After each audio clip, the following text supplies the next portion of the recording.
ഏയ് മാർപ്പാപ്പേ വായ. കളിയാക്കണ്ട ആനണി ചേട്ടാ, എന്റെ അപ്പനിപ്പോ മാർപ്പാപ്പ തന്നെയാ. എന്താടാ കാലത്ത് തന്നെ എത്ര വലിയ പ്രശ്നം? ഒരു കാര്യമുണ്ട് വാ. കുഴപ്പമില്ലത് ഉണ്ടാക്കിയാ? പറയാനേ കുഴപ്പമൊന്നുമില്ല.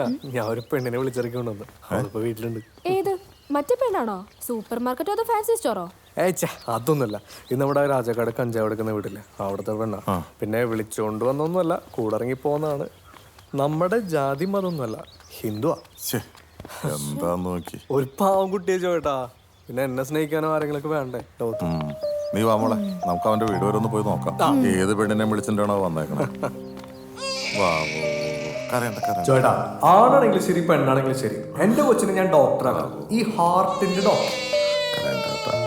പപ്പയുടെ പോലെ തന്നെയാ, വലിയ വാശിക്കാരിയാ.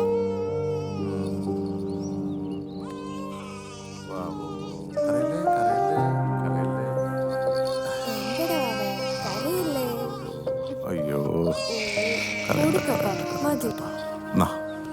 പിടിച്ചോ.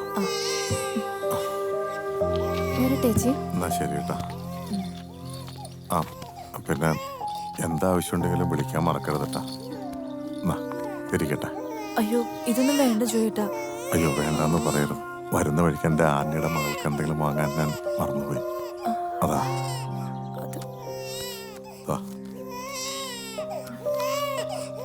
വാ മോളെ.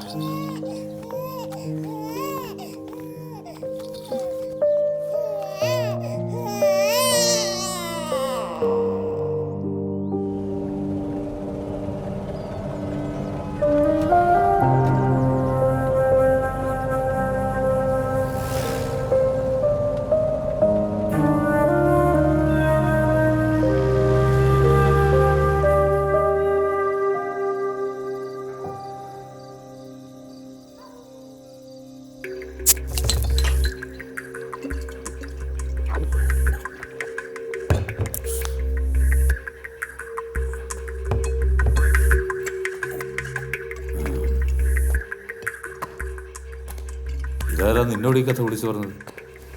നല്ല ട്രാപ്പ് വല്ലതും ആണ്. അതാവാൻ വഴിയില്ല. രവിയുടെ പേരല്ലെങ്കിൽ ആള് പറയണ ആ അസിഡ് കേസായിട്ട് എന്തോ ബന്ധമുണ്ടെന്ന് തോന്നുന്നു. ഈ ഇന്റർനെറ്റ് കോൾ ആയതുകൊണ്ടാണ് ഒരു സംശയം. പണിതവൻ പുറത്തുനിന്നുള്ള ആളല്ല. നമ്മുടെ സിജോ പോയിട്ട് വർഷം ഒന്ന് കഴിഞ്ഞു, ഇപ്പോഴും അതിന്റെ വേദന മാറിയിട്ടില്ല. തീർക്കണം. ഇത് ചെയ്തത് ഏത് മോനാണെങ്കിലും തീർക്കണം.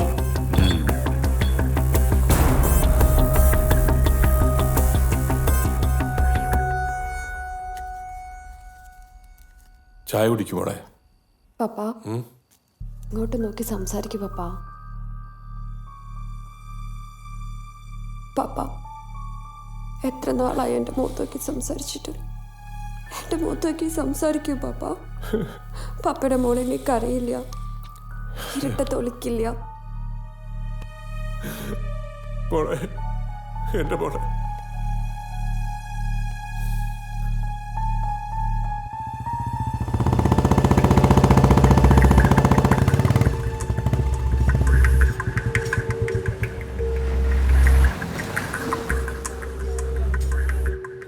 എൻ്റെ മോൾക്കാണ്.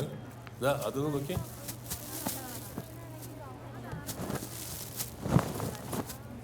കൊള്ളാം, പക്ഷേ എൻ്റെ മോൾക്ക് ഇത് ഇഷ്ടപ്പെടില്ല.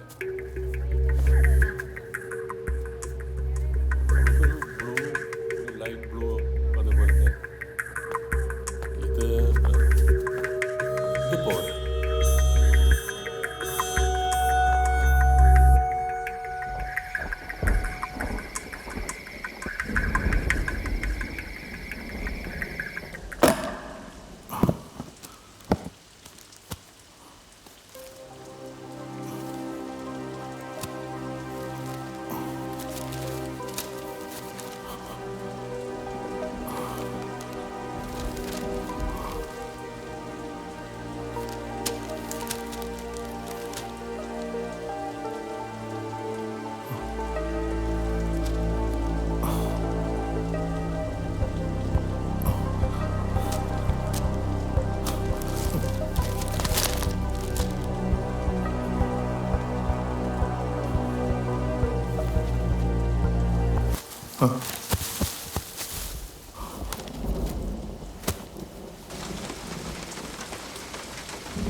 ഹലോ മിസ്റ്റർ, ആ ജനുവരി 31, 2017 കളപ്പറമ്പിൽ ദേവസി മകൻ ആന്റണി, വയസ്സ് 28.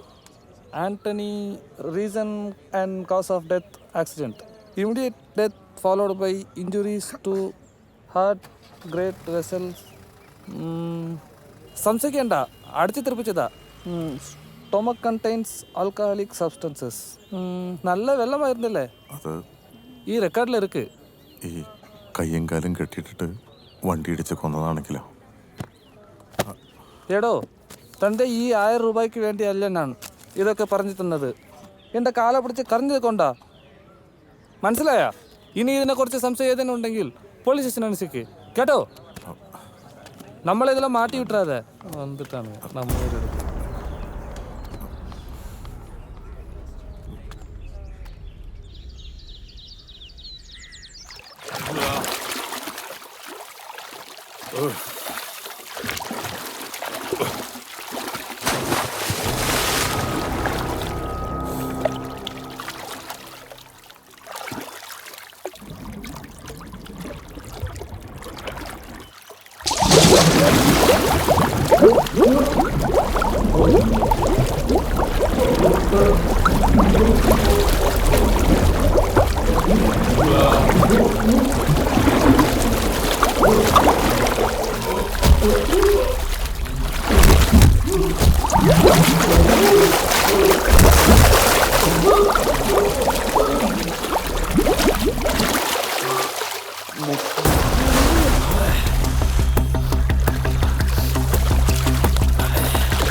എന്താ സാർ?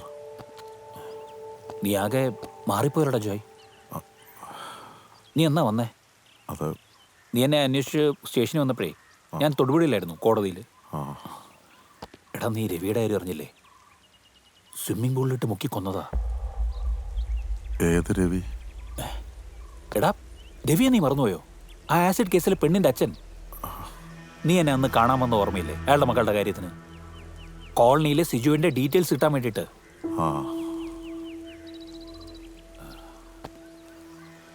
പിന്നെ ആൻ്റണിയുടെ കാര്യം ഞാൻ അന്വേഷിച്ചു. മരിച്ചിട്ടിപ്പോൾ 1 വർഷം കഴിഞ്ഞു.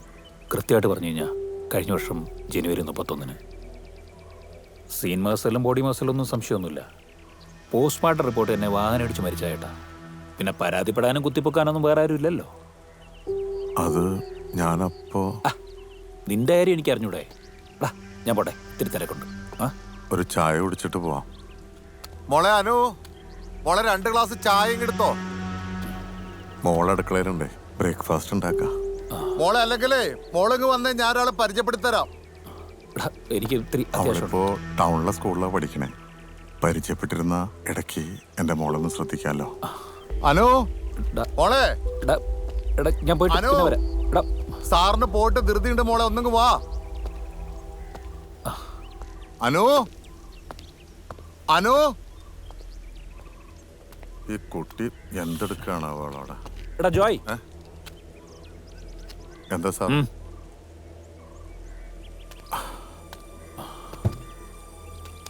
എന്താ? നീ ഒന്ന് സൂക്ഷിക്കുന്നതല്ലായിരിക്കും. രവിയെ തോണ്ടിയത് സിജോയുടെ പിള്ളേരാ. ഇനി നീ സംശയിക്കുന്ന പോലെ ആന്റണിയുടെ മരണം ആക്സിഡന്റ് അല്ല എങ്കിൽ അതിൻ്റെ പിറകിലും ഇതേ ടീം തന്നെ അവനാണ് സാധ്യത.